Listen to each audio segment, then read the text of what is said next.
नामदेव महाराजांच्या कीर्तनात मदत करा, चाली म्हणा. जनी म्हणे ज्ञानदेवा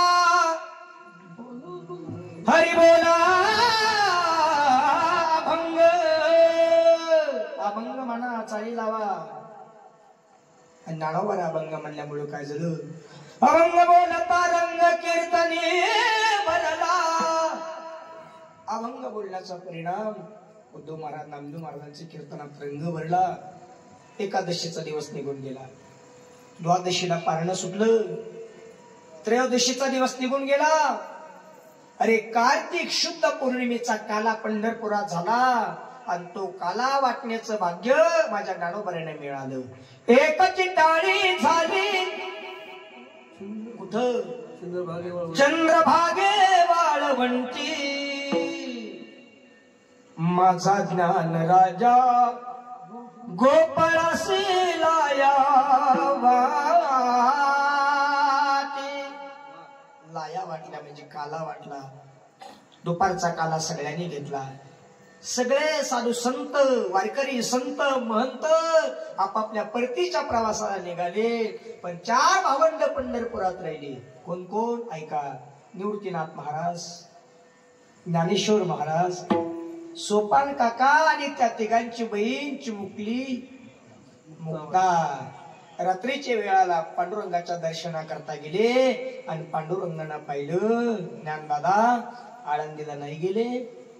ज्ञानोबाईने दोन्ही हात जोडले. देवा बास कुठपर्यंत ठेवता आता, या देहाला 16 वर्ष पूर्ण होतात. कुठपर्यंत ठेवता बास. आता या देहाला कुठेतरी विश्रांती मिळावी देवा, असं एखादं ठिकाण सांगा. आई ठिकाण. आणि मग भगवंताचे दोन्ही डोळे भरून आले. दोन्ही डोळ्यातून अश्रुडा वाट मोकळी झाली. भगवंताच्या रडू लागली. देव देवानं आवाज दिला, नामा. नामदेव महाराज पळत आले.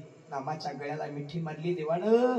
आणि देव म्हणतात, नामा काय म्हणतात माऊली, बघा ना, या देहाला 16 वर्ष झाले आणि या देहाला कुठेतरी विश्रांती मिळावी असं एखादं ठिकाण सांगा. आहे का आपल्याकडे ठिकाण?